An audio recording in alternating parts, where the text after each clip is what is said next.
Now, I want to start with one very, very important thing is, what is our meaning that we have for our life? What is the meaning? Sometimes you may get the question, what is the meaning of my life? Sometime or the other time you will get this question. What am I? Who am I? Why I am here? And all these questions might sometime pop up in your mind. So before knowing that, you have to know about something else, which is, every human being is a desire being. Desires means what? కోరికలు. మన జీవితం ఏంటి అని మనం observe చేస్తే అది మన కోరికల చుట్టూనే తిరుగుతూ ఉంటుంది. మీరు అబ్జర్వ్ చేయండి, మీరు ఏం చేస్తున్నారు ఈరోజు అనేది అబ్జర్వ్ చేస్తే ఇట్ ఈస్ బికాస్ దాని వెనకాల ఒక కోరిక ఉంది కాబట్టి ఈరోజు ఇది చేస్తున్నారు. So all our life, everyone's life revolves around the desires they have. Everything is a desire. The desire to learn. Why you came here? Why are you in this workshop?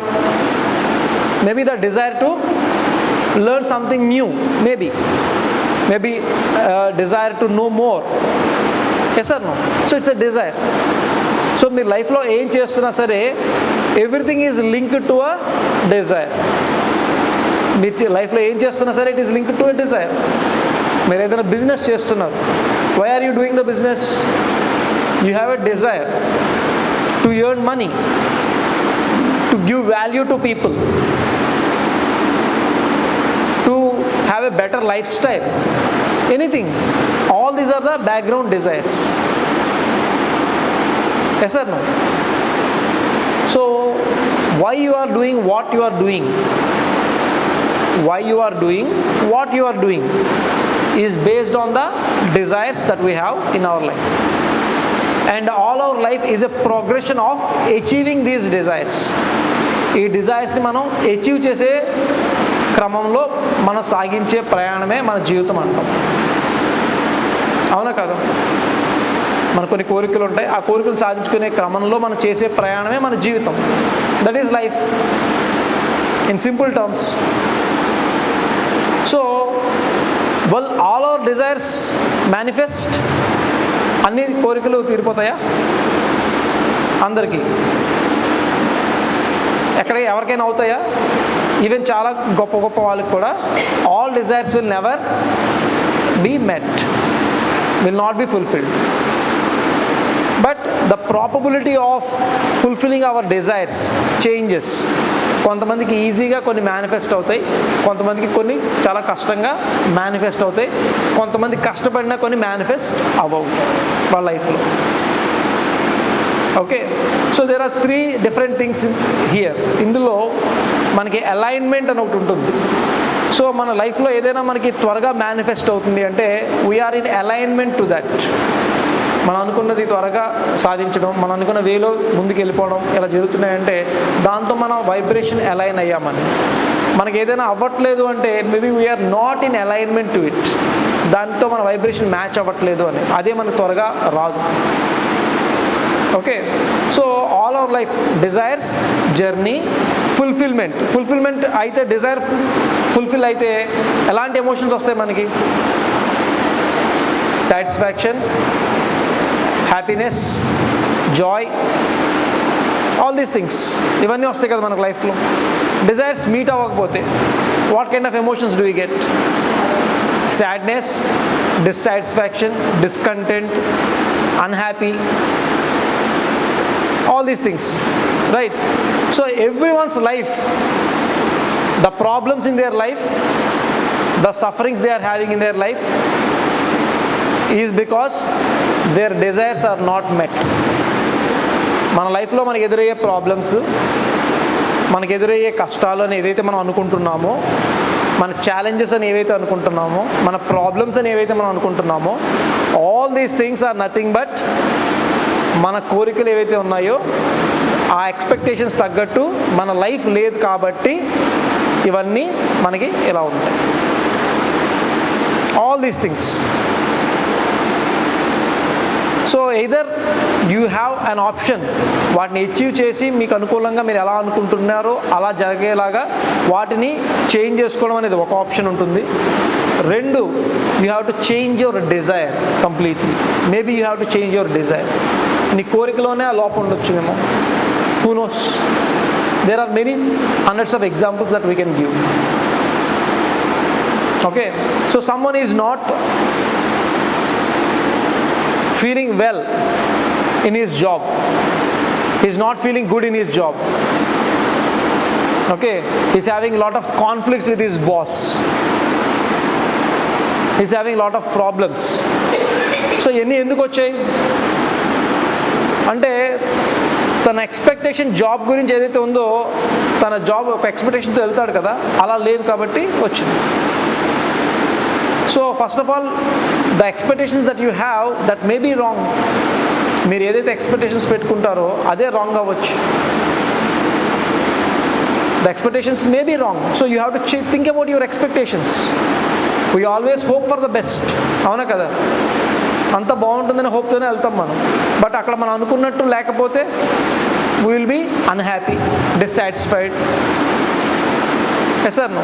For example, దానికి ఆపోజిట్గా అనుకున్నారనుకోండి, generally speaking, negative terms అంటే కావాలని దాన్ని ఒక నెగిటివ్గా ఆలోచించి ఇదేం బాగోదు అనుకున్నట్టే వెళ్ళారు ఫర్ ఎగ్జాంపుల్. కానీ అక్కడ అనుకున్న దానికంటే కూడా కొంచెం బెటర్గా ఉందనుకో, how will you feel? You feel happy. అవునా కదా? నీకు ఎక్స్పెక్టేషన్స్ చాలా తక్కువ ఉన్నాయి దాని మీద, కానీ అక్కడికి వెళ్ళిన తర్వాత it has exceeded your expectations. So you will feel very happy with that job, with that work environment.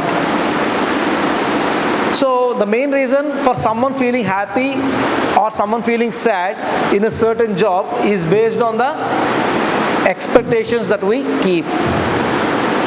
It is always good to be hopeful, but we need to think about or reanalyze our expectations.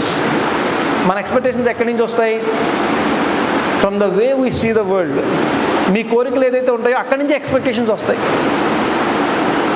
మీకు ఏదైతే కోరిక ఉందో ఆ కోరిక నుంచి expectation. నీ కోరిక ఏంటి?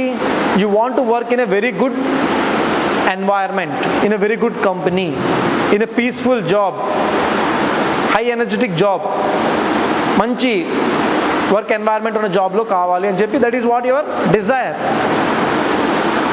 And based on the desire you have certain expectations, and there the expectations will be met or may not be met. And ఆ జాబ్లో ఏమన్నా దానికి లింక్ ఉందా? Me for example 2 people are there, same జాబ్కి వెళ్ళారు, ఒకళ్ళు హ్యాపీగా ఉండొచ్చు, ఒకళ్ళు అన్హ్యాపీగా ఉండొచ్చు. అది దేని బేస్ చేసుకుని ఉంది? ఆ ఇద్దరి యొక్క ఎక్స్పెక్టేషన్స్ అండ్ డిజైర్స్లో ఉన్న డిఫరెన్స్ బట్టి ఉంది. ఆ జాబ్లో ఏమన్నా ఉందా difference? Job is same, but కొంతమంది పాజిటివ్గా ఫీల్ అవ్వచ్చు, కొంతమంది దాన్ని నెగిటివ్గా ఫీల్ అవ్వచ్చు. అది దేని బేస్ చేసుకుని ఉంటుంది? ఆ ఇండివిజువల్ బేస్ చేసుకుని ఉంటుంది. ఆ ఇండివిజువల్ యొక్క డిజైర్ని బేస్ చేసుకుని ఉంటుంది, వాళ్ళ యొక్క అవుట్లుక్ బేస్ చేసుకుని ఉంటుంది, వాళ్ళు చూసే విధానం బేస్ చేసుకుని ఉంటుంది, the perception that they have towards the certain job or certain environment base చేసుకుని ఉంటుంది. What kind of perception we are having, that will lead us to either happiness or sadness. Job is not, or anything. For example, ee workshop e anukundam. Some of you might come with certain expectations. Some of you might feel by the end of 3 days you feel so good about this workshop. Some of you might feel it's a okay workshop. Some of you might feel not satisfied with the workshop. So ఈ 3 కేటగిరీస్లో ఉన్న వాళ్ళ యొక్క thought ప్రాసెస్లన్నీ చూస్తే ఈ workshop అనేది same, but దాన్ని perceive చేసే విధానం, దాని గురించి మనం అనుకునే విధానం అనేది ఎవరిని బేస్ చేసుకుని ఉంటుంది? ఆ యొక్క ఇండివిజువల్ని, ఆ యొక్క మనిషిని బేస్ చేసుకునే ఉంటుంది. అలాగే లైఫ్లో ఎదురయ్యే ప్రతి ప్రాబ్లంకి కానీ, ప్రతి కష్టం కానీ, అదే కష్టం ఒక 100 మెంబర్స్కి ఉండొచ్చు, సేమ్ కష్టం, కానీ ఒక 30 మెంబర్స్ దాన్ని కష్టంలో చూడకపోవచ్చు. ఒక 30 మెంబర్స్ దాన్ని జస్ట్ కష్టంలో చూసి దాన్ని ఫేస్ చేసి ముందుకు వెళ్ళిపోవచ్చు. ఒక 30 మెంబర్స్ దాన్ని కష్టంలో చూసి ముందుకెళ్ళకుండా ఆగిపోవచ్చు. సో దేని బేస్ చేసుకుని జరిగింది ఇది? కష్టం అనేది సేమ్ పాయింట్, కానీ దాన్ని మనం ఎలా తీసుకుంటాము, ఎలాంటి మైండ్ సెట్తో దాన్ని మనం ఆలోచిస్తున్నాము, ఎలా దాంతో మనం ముందుకెళ్తున్నాం అనేది ఆ ఇండివిజువల్ బట్టి ఉంటుంది. ఆ ఇండివిజువల్ అంటే ఏంటి? అతని యొక్క ఎక్స్పెక్టేషన్స్, అతని యొక్క కోరికలు. సో ఒకే సేమ్ థింగ్ ఒకరికి హ్యాపీనెస్ ఇవ్వచ్చు, కొంతమందికి స్ట్రెస్ ఇవ్వచ్చు. ఈవెన్ ఒక సినిమా తీసుకుందాం ఎగ్జాంపుల్. నేను ఒక సినిమాకి వెళ్ళాను, నాకు బాగా నచ్చింది, నా ఫ్రెండ్ని ఇంకో 2 ఫ్రెండ్స్ని తీసుకెళ్ళాను, ఇంకోటికి ఓకే యావరేజ్గా ఉందన్నాడు, ఇంకో ఫ్రెండ్ని తీసుకెళ్ళాను, వాడేమో సినిమా నచ్చలేదు బాగాలేదు అన్నాడు. విషయం సినిమాలో ఉందా మాలో ఉందా? నాకు నచ్చడానికి రీజన్ సినిమాలో ఉందా నాలో ఉందా? సినిమా నచ్చడానికి రీజన్ సినిమాలో ఉందా నాలో ఉందా? నాలో ఉంది. సినిమా యావరేజ్గా ఉండడానికి కారణం సినిమాలో ఉందా అతనిలో ఉందా? సినిమా నచ్చకపోవడానికి కారణం అతనిలో ఉందా సినిమాలో ఉందా?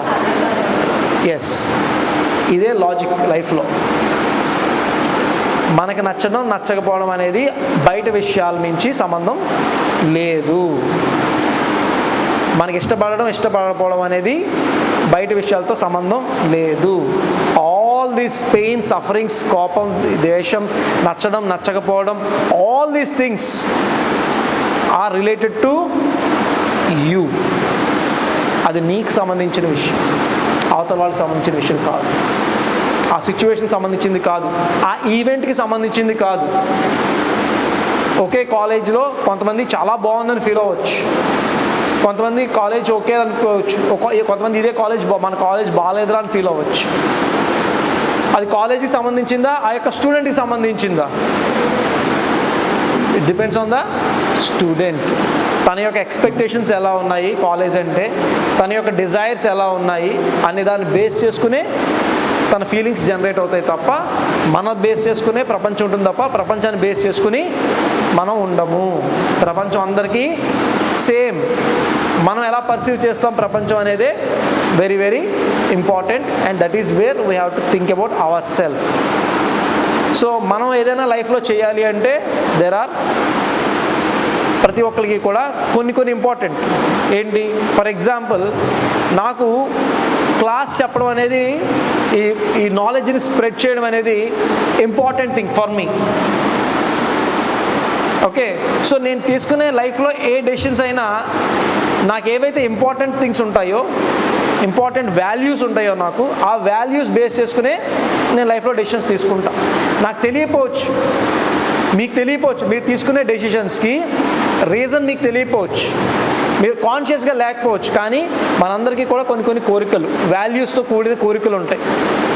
ఓకే, కొంతమందికి రెప్యుటేషన్ కావాలి, కొంతమందికి మనీ కావాలి, కొంతమందికి హార్డ్ వర్క్ చేయడం ఇష్టం, కొంతమందికి హార్డ్ వర్క్ చేయడం ఇష్టం ఉండదు, కొంతమందికి స్మార్ట్ వర్కే ఇష్టం, కొంతమందికి ఆనెస్టీ కావాలి, ఇంపార్టెంట్, వాళ్ళకి నిజాయితీ కావాలి.